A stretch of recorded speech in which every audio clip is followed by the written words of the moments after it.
No hay hombres adultos en nuestra aldea. Cuando las niñas cumplen 18 años, participan en una ceremonia de mayoría de edad en el salón ancestral. Vestidas con atuendos ceremoniales, hacen fila para entrar y, cuando salen, sus rostros muestran una mezcla de dolor y alegría. Cuando mi hermana mayor, Fausta, cumplió 18 años, mi abuela, Lucila, le prohibió asistir. Sin embargo, una noche se coló en el salón. Cuando salió, estaba cojeando y tenía sangre escurriendo por sus piernas. Nuestra aldea se encontraba en lo profundo de las montañas, oculta del mundo exterior, donde vetas de rubí corrían por la tierra. Había una vieja leyenda que decía que, si alguien podía crear una cama entera de rubí y dormir en ella por suficiente tiempo, eso garantizaría la juventud eterna. El rubí era raro y aún más difícil de extraer, pero era precisamente por eso que nuestra aldea era tan próspera. Sin embargo, a pesar de toda nuestra riqueza, nuestra aldea era un lugar extraño. No había hombres aquí, solo mujeres. Yo tenía 2 hermanas mayores, pero debería haber tenido 3 hermanos también. Todos fueron ahogados al nacer. Presencié la ejecución de un bebé varón una vez. El niño acababa de nacer cuando cubrieron su boca, impidiendo que ni un solo grito escapara. Los hombres nacen perversos. Si sus gritos irritan al espíritu de la montaña, nuestro clan será destruido. Lo llevaron al arroyo profundo en la parte trasera de la montaña y lo arrojaron allí. El bebé luchó solo por un momento antes de hundirse bajo la superficie con un leve gorgoteo. Me arrastré detrás de ellos y espié el agua. El estanque era vasto, lleno de cráneos que flotaban allí desde hacía años. Algunos eran tan viejos que no eran más que fragmentos huecos y carcomidos por los insectos. Lucila, mi abuela, era la jefa de la aldea, gobernando todo sin desafío. Nadie se atrevía a cuestionarla. Mi hermana mayor, Fausta, estaba a punto de cumplir 18 años. Pronto sería el momento de su ceremonia de mayoría de edad. Sin embargo, Lucila, quien siempre la adoró, le prohibió asistir. Cuando mi hermana intentó protestar, le dio una bofetada. Basta, dije que no vas a ir y punto. Aunque Lucila tenía 99 años, su fuerza no la había abandonado. La mejilla de Fausta se hinchó casi de inmediato. Al ver las lágrimas de su querida nieta, Lucila dejó escapar un suspiro, acarició la mejilla de Fausta tiernamente y dijo en voz baja: es por tu propio bien. Después de pasar por la ceremonia no podrás convertirte en la jefa. Los ojos de Fausta brillaron. ¿Quieres que me convierta en la próxima jefa? Lucila sonrió, pero no dijo nada. Sus dedos arrugados trazaron el brazo pálido de Fausta, y sus ojos generalmente nublados brillaron con una luz aguda y sabia. Las jóvenes de la aldea, todas vestidas con sus mejores galas, hicieron fila para entrar al salón ancestral. Una por una, salían con rostros ruborizados y sonrisas tímidas. Algunas apenas podían caminar en línea recta, con las piernas apretadas mientras tropezaban hacia afuera. Fausta agarró a una de las chicas que acababa de salir y preguntó de qué se trataba la ceremonia. ¿Por qué todas salían con expresiones que mostraban dolor y alegría, con un rubor cálido en el rostro? La voz de la chica temblaba con una sensualidad inusual. Abrió la boca como si fuera a contarle a Fausta, pero luego se contuvo al recordar algo. Una sonrisa misteriosa apareció en su rostro. Oh, no es nada, solo un poco de placer, nada más. Esa noche, Fausta me despertó para que vigilara mientras se escabullía en el salón ancestral para descubrir qué estaba pasando. Pero la abuela dijo que si quieres ser la jefa no puedes pasar por la ceremonia, le recordé. El agarre de Fausta en mi muñeca se tensó. Eso queda entre nosotras. Si la abuela se entera, sabré que tú lo contaste. ¿Por qué no debería tener permitido asistir? La abuela simplemente no quiere que me divierta. Sus ojos brillaban, llenos de anticipación. Era como si ya supiera qué secretos guardaba el salón ancestral. La noche estaba inquietantemente silenciosa, y la luz tenue de las velas parpadeaba por las rendijas de la puerta del salón, con las llamas danzando en el viento. Me escondí en las sombras, espantando mosquitos. Los fuertes golpes resonaron en el silencio.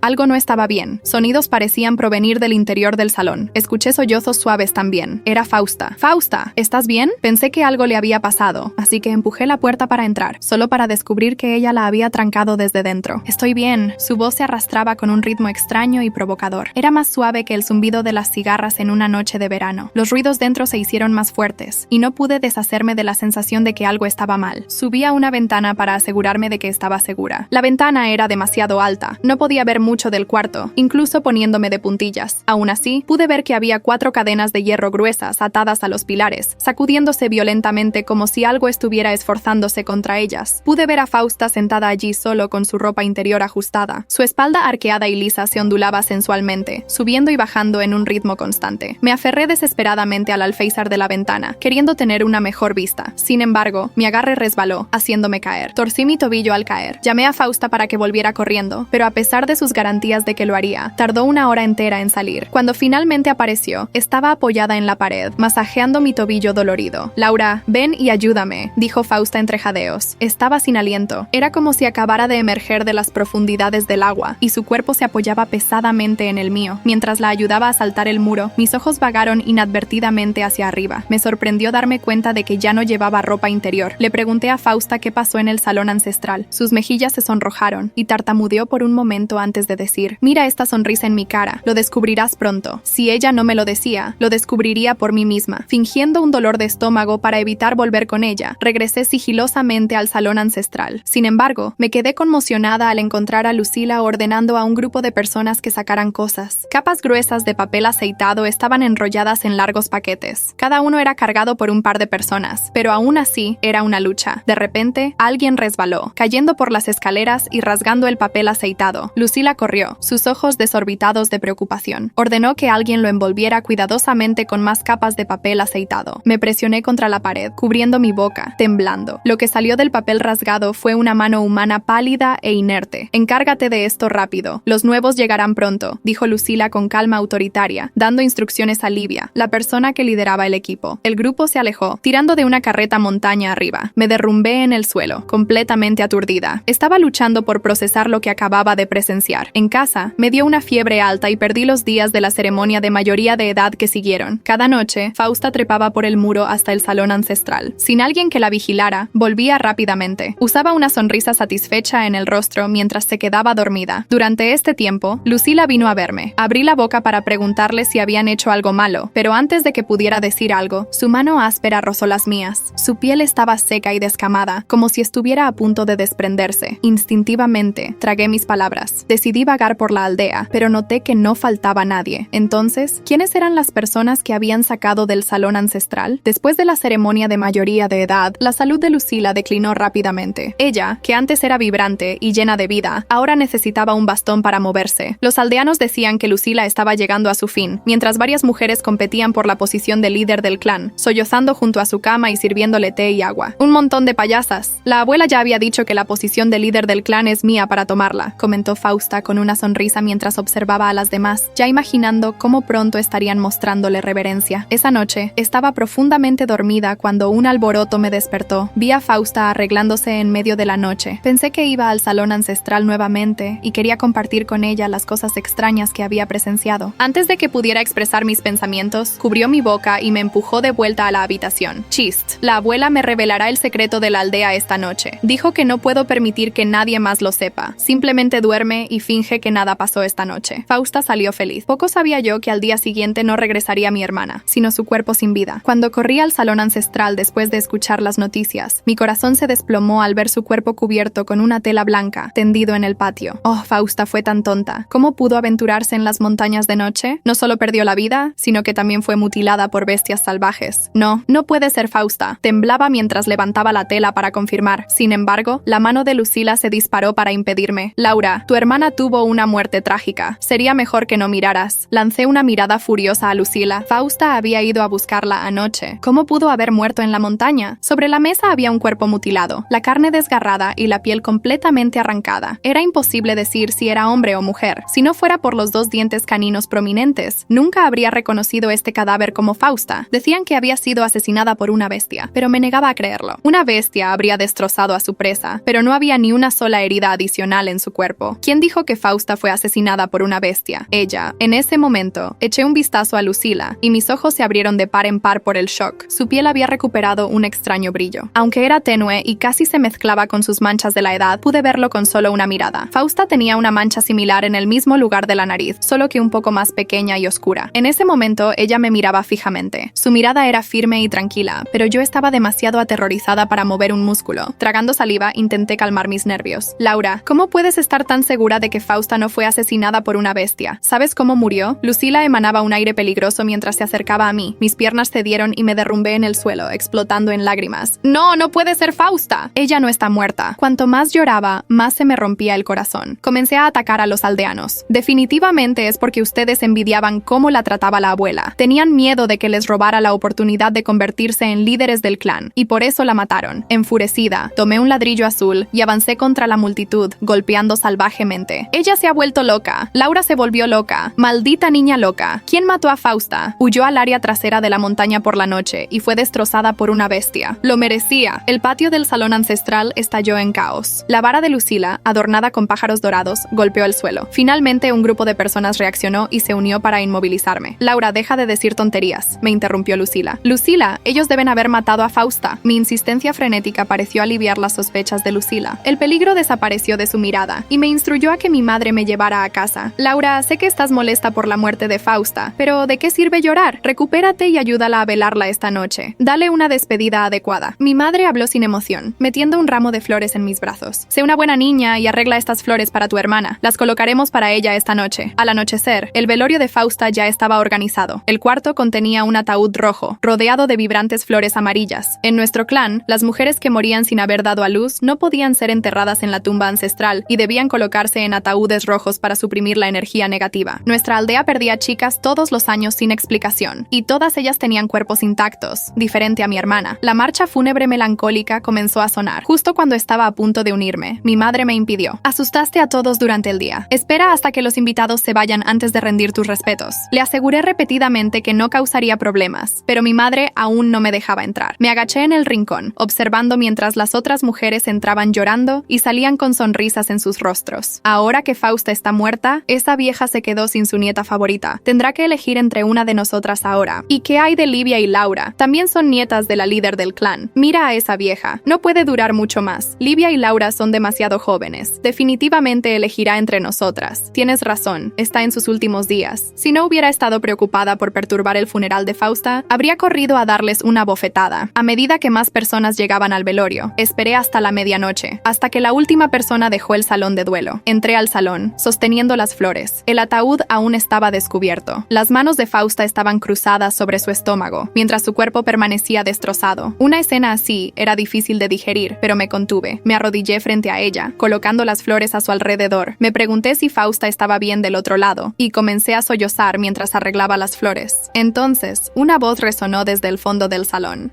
Madre, ¿realmente teníamos que usar la sangre de Fausta? Era la voz de mi madre. ¡Qué tontería! Te lo dije hace mucho tiempo. ¿Realmente tienes dudas ahora? La voz de Lucila llevaba una autoridad intimidante que hizo que mi madre dudara en decir otra palabra. ¿Qué planeaban hacer con Fausta? A medida que se acercaban al salón de duelo, el pánico se apoderó de mí y rápidamente me arrastré bajo el ataúd. Lucila miró alrededor de la sala y preguntó a mi madre, ¿escuchaste algo ahora? Mi madre, temblando mientras agarraba el brazo de Lucila, respondió, ¿podría ser que Fausta regresó? Hay rumores de que aquellos que mueren injustamente. Antes de que pudiera terminar, Lucila le dio una bofetada en el rostro. Deja de parlotear. Es una bendición para ella poder contribuir al clan, pero ella sigue siendo mi hija. Mi madre lloró mientras sostenía su rostro rojo e hinchado. Lucila se detuvo por un momento y una sombra de empatía cruzó su expresión, pero no pasó mucho tiempo antes de que se exaltara nuevamente. ¿Crees que no estoy destrozada por su muerte? Basta. Todo esto es culpa tuya por no vigilar a Fausta. ¿Cómo pudiste dejar que perdiera su virginidad? Parece que siempre quisiste que yo muriera. Lucila agarró a mi madre por el cuello de su vestido y le dio varias bofetadas. Mi madre, entre lágrimas, solo asintió, asustada por la frialdad de Lucila. Ella permaneció en silencio y salió del salón de duelo. Ahora sola, mi madre pateó las velas en el suelo y maldijo, ¡esa vieja bruja! Cuando todas se fueron, me arrastré fuera de debajo del ataúd, con la espalda empapada de sudor. ¿Qué quiso decir Lucila cuando dijo que no habría sido Fausta si mi madre no hubiera sido irresponsable? ¿Cómo podía Fausta haber perdido la virginidad si no hay hombres en la aldea? Volví a casa aturdida y encontré a Livia hurgando en algo. Asustada por el sonido de la puerta, Livia cayó hacia atrás, sorprendida. Cuando se dio cuenta de que era yo, soltó un suspiro de alivio. Se levantó y comenzó a maldecir mientras se sacudía el trasero. Vaya, me asustaste. ¿Sabías que la gente puede morir de un susto? Livia, no puedes culparme por no encender las luces cuando eres tú quien no las está usando. Solo estaba respondiendo casualmente, pero Livia explotó. ¿Qué hacías afuera tan tarde? Solo estaba colocando algunas flores para Fausta. Livia me sonrió irónicamente. Pensé que eras inocente, pero en realidad eres muy astuta. No entendí lo que estaba diciendo, pero insistió en que yo estaba fingiendo no saber. Luego, Livia subió al piso de arriba. Me escondí debajo de las mantas, recordando los extraños eventos de los últimos días. La felicidad era solo una fachada en esta familia. Todos guardaban secretos. Fausta fue enterrada, su ataúd llevado al área trasera de la montaña. Quería verla ser sepultada con mis propios ojos, pero Lucila insistió en que era demasiado joven y me envió a casa. Descendí furtivamente por un pequeño sendero y descubrí que Lucila había escondido el cuerpo de Fausta en una cueva. Lucila siempre había querido a Fausta, pero de repente comenzó a ser amable conmigo y con Livia en los últimos días. No solo nos trajo una canasta de manzanas, sino que también nos ayudó con el cabello. Cuando sus dedos, viejos y ásperos, rozaron un mechón de mi cabello, sentí un escalofrío recorrer mi espalda. Después de arreglar mi cabello, Lucila insistió en aplicarme su crema. Su mano se deslizó por mi nariz, liberando un olor débil y podrido que penetró en mis fosas nasales. Después de que se fue, Livia se lavó la cara rápidamente, murmurando palabrotas. Esa vieja bruja realmente piensa que soy tan ingenua como esa hermana mía tan tonta. Después de ese día, reprimí mi miedo y busqué formas de acercarme a Lucila, buscando rastros de Fausta en cada movimiento suyo. Limpié el sudor de la frente de Lucila, y la toalla blanca inmaculada quedó manchada de marrón. Las manchas de la edad en su rostro también habían desaparecido. Entonces la seguí hasta su habitación y la encontré aplicándose polvo en las cejas para dar la impresión de que tenía manchas de la edad. Aterrorizada, cerré la boca y corrí fuera, solo para chocar con mi madre. Ella echó un vistazo al cuarto de Lucila, me llevó al almacén y cerró la puerta detrás de nosotras. ¿Qué quieres? Tomé un pedazo de madera cercano y le advertí que se mantuviera lejos. Mi madre bajó la voz. Laura, no seas imprudente. Si Lucila descubre que sabes tu secreto, no podré ayudarte. Todas mis emociones reprimidas estallaron y las lágrimas rodaron por mi rostro. ¿No estás tú del lado de ella? Oh, niña tonta, ¿cómo puede una madre soportar lastimar a su propio hijo? Cuando intenté advertir a Livia, ella me empujó lejos, impaciente. ¡Fuera de aquí! ¡No desperdicies mi tiempo! Livia salió sigilosamente hacia el salón ancestral después de oscurecer. Mientras me escondía en un rincón, pude escuchar su risa proveniente del interior. Tomé una piedra para impulsarme y espié por la ventana. Había varias personas atadas en el corredor. Sus cuerpos estaban desnudos y expuestos. Livia estaba sentada encima de uno de ellos. Apenas había disfrutado de su momento de felicidad cuando Lucila la atrapó en el salón ancestral. Livia, ¿qué estás haciendo? Lucila avanzó rápidamente y apartó a Livia de encima del hombre. Con un puñado de su cabello, Lucila obligó a Livia a echar la cabeza hacia atrás para mirarla. El rostro de Livia se puso rojo. Luchó sin dudarlo, agarrando la piel de Lucila, casi desgarrándola. Lucila gritó de dolor. ¡Ja, ja, ja! Lucila, ¿ya no amas a tus nietas? ¿Por qué no nos contaste que había hombres en el salón ancestral? ¿Te los estabas guardando todos para ti? Lucila estaba furiosa y levantó la mano para golpear a Livia. Sin embargo, Livia no tenía prisa por escapar. Mantuvo la calma mientras sacaba un cuchillo y lo presionaba contra el cuello del hombre. Con un ligero empujón, la sangre habría comenzado a fluir. ¡Detente! Lucila entró en pánico al pensar en la sangre del hombre manchando el suelo, pero no se atrevió a acercarse. Livia amenazó a Lucila, insistiendo en que se fuera. Naturalmente, Lucila accedió. «Estás acabada, vieja bruja». Livia rió desquiciada. «¿También quieres mi cuerpo? Vete al infierno». Una risa aún más perturbadora ahogó la de Livia. En un momento de distracción, sin que lo notara, las fuertes manos de Lucila se cerraron sobre el cuello delgado de Livia. A pesar de los esfuerzos desesperados de Livia, no sirvió de nada. Solo podía emitir sonidos ahogados. ¿Crees que una idiota como tú puede desafiarme? ¿De verdad pensaste que te escondiste bien en el salón de duelo durante el funeral de Fausta? ¿Realmente creíste que no lo notaría? Lucila golpeó la cabeza de Livia contra el suelo. Tras unos golpes, la sangre comenzó a fluir por su frente, y Livia apenas pudo murmurar. ¿Salón de duelo? No, eso no es. Livia intentó continuar, pero Lucila, impaciente, apretó su cuello hasta que su rostro se volvió púrpura. Ya no podía hablar. A pesar de la diferencia de edad entre nosotras tres hermanas, usábamos ropa combinada para mostrar nuestra cercanía. La noche en que me escondí en el salón de duelo, Lucila notó mi presencia, pero no pudo determinar si era yo o Livia. Como Livia fue atrapada en el salón ancestral, Lucila asumió que había sido ella aquella noche. Livia intentó explicarse, pero con un poco más de presión, Lucila la estranguló. Su cabeza colgaba flojamente, y sus ojos desorbitados parecían mirarme. Era como si me culpara por su destino, acusándome de haberla abandonado. «Basta de escuchar. ¡Entra aquí!». El rugido furioso de Lucila resonó. Sus ojos penetrantes se fijaron en la ventana. Era exactamente donde yo estaba. Estaba acabada. Lucila me había descubierto. Me quedé congelada en mi lugar, y hasta mi respiración se detuvo. «¿Qué pasa? ¿Necesito ir a buscarte?». La voz gélida de Lucila sonó. Solo estaba preocupada de no interrumpirla. Mi madre me lanzó una mirada tranquilizadora, sonriendo mientras entraba al salón ancestral. No me había dado cuenta de cuándo había llegado ella. Finalmente, escapé de una crisis. Solté un largo suspiro y me recosté contra la pared, apretando mi boca para ahogar mi respiración pesada. «Veo que estabas esperando que Livia me matara». Lucila fulminó con la mirada a mi madre. Luego tomó un espejo para inspeccionarse. Su rostro se veía pálido en el espejo. Incluso después de golpear fuerte durante mucho tiempo, aún no había color en sus mejillas. Lucila murmuró: «Un cuerpo que perdió la virginidad en el momento equivocado solo tiene un propósito, y tú sabes cuál es. Date prisa». Mi madre miró hacia mi escondite y respondió respetuosamente: «Entendido». Seguí a mi madre hasta el fondo de la montaña, observando mientras llevaba el cuerpo de Livia a una caverna. Aproveché la oportunidad y entré. La caverna brillaba tanto como el día. Parecía otro mundo, algo fuera de la realidad. Escalones de rubí emitían un sonido nítido y melodioso a cada paso que daba. Las paredes de piedra estaban adornadas con grandes perlas luminosas. Rasgué un pedazo de mi ropa para envolver mis pies, pisando con cuidado para no hacer ruido. Al final de la escalera de rubí, había un área abierta con una roca en el centro. El olor a sangre era nauseabundo. Me escondí detrás de uno de los pilares de rubí, con las manos apretando mi boca para ahogar mi respiración ofegante. El brillo rubí de las piedras parecía pulsar, como si estuviera vivo. Antes de que pudiera siquiera pensar en escapar, el sonido de pasos resonó en la caverna, lentos y deliberados. Los pasos resonaban lentamente en la caverna. Era Lucila. Vestía un manto negro, el capuchón cubriendo parte de su rostro, pero la fuerza de su mirada parecía perforar la distancia. Llevaba un bastón torcido, adornado con pequeños huesos atados con cordones rojos que parecían vibrar con vida propia. Lucila caminó hacia la roca central, donde el cuerpo de Livia yacía bajo la tenue luz. Su presencia llenaba la caverna con una energía indescriptible, una mezcla de poder y oscuridad. Un escalofrío recorrió mi columna vertebral cuando se detuvo frente a la roca, levantó su bastón y comenzó a recitar palabras en un idioma extraño. Snarat Uskal Tarash, Belithrak Ormakar, Ultreska Valshinorot Draekarhan. Las palabras resonaban en las paredes de la caverna, vibrando como si fueran parte del aire mismo. Cada sílaba parecía más pesada que la anterior, llenando el espacio de una presión sofocante. La caverna respondió con un zumbido grave, como si estuviera viva. La luz que iluminaba el cuerpo de Livia comenzó a cambiar. Primero, se movió suavemente, como si fuera atraída hacia el bastón de Lucila. Luego, de manera más violenta, como si algo invisible la jalara con fuerza. Lucila trazaba símbolos en el aire con su bastón. Después, con dedos manchados de sangre, comenzó a dibujar líneas precisas sobre la piel de Livia. A medida que lo hacía, el cuerpo de Livia empezó a cambiar. Primero, su piel perdió brillo, como si la vida misma estuviera siendo drenada de ella. Luego, las mejillas comenzaron a hundirse, y líneas profundas se formaron alrededor de sus ojos y boca. En cuestión de minutos, su cuerpo se marchitó como si hubiera envejecido un siglo. Marakhan Ultelra, Karnoshven Trakarat Beshalinor, Uktaras Bestrelmak Dosnil. Las palabras de Lucila se volvieron más intensas. El bastón brilló con una luz cegadora, como si consumiera el aire alrededor. Cuando lo clavó en el suelo con un golpe seco, la caverna entera tembló. Me aferré al pilar de rubí, sintiendo una onda de energía recorrer el espacio. Los pilares vibraron con un sonido ensordecedor, un grito que parecía provenir del interior de las piedras. El viento frío atravesó la caverna, levantando polvo y agitando mi ropa. Pero Lucila permaneció imperturbable. Se levantó con calma, su mirada fija en el cuerpo de Livia. Lo que quedaba de Livia era casi irreconocible. Su piel estaba seca, agrietada y arrugada. Sus huesos parecían haber encogido, dejando su ropa floja y caída. Su apariencia era la de una mujer que había vivido más de un siglo. Por otro lado, Lucila ya no era la misma. Cuando se quitó el capuchón, reveló un rostro rejuvenecido. Su piel estaba lisa, brillante, y sus rasgos eran idénticos a los de Livia. No parecía simplemente más joven, parecía Livia. Pasó las manos por su rostro, admirando sus nuevos rasgos. Una sonrisa satisfecha apareció en sus labios, y su voz, ahora clara y rejuvenecida, resonó en la caverna. Que tu esencia fortalezca la sangre del clan, que tu juventud prolongue mi reinado. Estaba tan aterrorizada que mis piernas casi cedieron. Quería correr, pero algo en el aire de la caverna parecía atarme al lugar. No podía moverme. El ritual había terminado, y Lucila, con la apariencia de Livia, salió de la caverna con paso firme y erguido. Me quedé escondida detrás del pilar, mi cuerpo temblando de terror. Finalmente, cuando desapareció por el túnel, reuní las fuerzas para salir de mi escondite. El aire de la caverna parecía más pesado que nunca. Mis piernas temblaban, pero tenía que irme. Al salir de la caverna, la luz del amanecer ya comenzaba a teñir las montañas de dorado. Sin embargo, la aldea parecía diferente. Un silencio incómodo se cernía sobre todo. Las mujeres comenzaban a reunirse en la plaza principal, murmurando y señalando hacia la casa de Lucila. Cuando llegué, escuché lo que nadie esperaba. Lucila estaba muerta. Una de las ancianas anunció la noticia con una voz cargada de pesar. Según ella, la líder había fallecido durante la madrugada mientras dormía. La razón era evidente para todos. A los 99 años, su vejez finalmente le había pasado factura. Pero yo conocía la verdad. Mi cuerpo entero se congeló mientras las palabras de la anciana resonaban en la plaza. Mi madre estaba al lado del cadáver, aparentemente devastada. Sus manos temblaban mientras ajustaba la sábana blanca que cubría el cuerpo de Lucila. Quería gritar, confrontarla, preguntarle cómo podía ser parte de esa farsa. Pero algo en su mirada me detuvo. No era tristeza, era complicidad. Me acerqué a la casa, donde las mujeres estaban reunidas para ver el cuerpo. Me mantuve al fondo, escondida entre ellas, tratando de parecer una más. Necesitaba ver de cerca para entender cómo había logrado esa mentira. Cuando finalmente conseguí mirar, vi el cuerpo bajo la sábana. Era la figura arrugada y envejecida de Lucila. Las manchas de la edad, las arrugas profundas y el brillo opaco de sus cabellos blancos estaban de vuelta. Era como si nunca hubiera abandonado esa apariencia decadente, pero yo sabía que no era verdad. Mi mente buscaba desesperadamente una explicación. Lucila había usado el cuerpo de Livia para renovarse. Entonces, ¿cómo podía ahora exhibir nuevamente su figura anciana? Fue entonces cuando noté un detalle perturbador. El cuerpo estaba completamente inmóvil, una inmovilidad artificial, como si no fuera más carne, sino cera. Las manos, que antes sostenían con fuerza su bastón, ahora parecían demasiado frágiles, delgadas y artificiales. Mi madre, que aparentaba consolar a las mujeres, repentinamente levantó la voz, apagando los murmullos alrededor. Mi madre se ha ido. pasado, pero su espíritu continuará con nosotras, guiándonos como siempre lo hizo. Las mujeres comenzaron a entonar cánticos, pero yo no podía apartar la mirada del cuerpo. Era una mentira. Todo era una mentira, y la mayor cómplice de todas estaba allí, fingiendo llorar mientras protegía los secretos oscuros de Lucila. Cuando la ceremonia terminó, mi madre vino hacia mí. Sus ojos estaban rojos, pero el llanto era forzado. Me tomó del brazo y me llevó a un rincón apartado de la casa. «Sabes que esto es necesario», susurró. Su voz era fría, casi sin emociones. «¿Necesario?», repliqué, tratando de contener el desespero en mi voz. «¿Llamaste a esto necesario cuando fue Fausta? ¿Cuando fue Livia?» Ella apretó mi brazo con más fuerza, sus ojos ardiendo de rabia. «¿Crees que puedes desafiar todo esto sola? Si abres la boca serás la próxima, y yo no podré protegerte». Por un instante, vi algo en su rostro, tal vez arrepentimiento o miedo, pero antes de que pudiera responder, me soltó y desapareció entre las demás mujeres. Mientras la aldea lloraba la muerte de Lucila, yo sabía que todo era una farsa. La verdadera Lucila, con el rostro de Livia, seguía viva, probablemente escondida en algún lugar, planeando su próximo movimiento. Sentía mi corazón palpitar con inquietud mientras observaba a las mujeres reunidas alrededor del cuerpo. Entre las lágrimas y los murmullos de tristeza, vi algo más oscuro, sutiles intercambios entre las ancianas, miradas rápidas entre las que estaban más cerca del poder. No era solo luto, había algo negociándose, como si ya estuvieran dividiendo el futuro de la aldea. El ciclo continuaba, y todas parecían aceptarlo sin cuestionar, pero yo lo cuestionaba. Sabía que tenía que actuar. Mi mente estaba llena de recuerdos, fragmentos de historias contadas y recontadas, que ahora parecían estar llenas de huecos y mentiras. ¿Por qué no había hombres en la aldea? ¿Por qué las jóvenes eran forzadas a esa ceremonia de mayoría de edad tan misteriosa? ¿Qué había en el salón ancestral que todas temían y reverenciaban al mismo tiempo? Las explicaciones que nos daban desde pequeñas ya no tenían sentido. La leyenda del espíritu de la montaña, que supuestamente maldecía al clan con la destrucción si un hombre permanecía vivo, siempre había sido la justificación. Decían que la codicia de los hombres había enfurecido al espíritu al explotar las minas de rubí, y como castigo, ningún hombre podía vivir entre nosotras. Los niños eran ahogados al nacer para apaciguar al espíritu, asegurando que siguiera protegiendo al clan. Presencié este ritual una vez, escondida entre las sombras. Vi cuando un bebé recién nacido fue llevado al arroyo. Su madre, llorando, apenas pudo sostenerlo antes de que se lo arrebataran de los brazos. No le permitieron ni un solo grito. Cubrieron su boca y con movimientos rápidos y fríos, lo ahogaron en el agua helada. El silencio se rompió solo por el burbujeo del agua y los sollozos ahogados de la madre. En aquel entonces, acepté eso como parte de nuestra realidad, porque era lo que me habían enseñado. Los hombres nacen perversos, decían. Pero ahora, con todo lo que había visto y aprendido, me daba cuenta de que esa narrativa estaba cuidadosamente construida para ocultar algo mucho más cruel.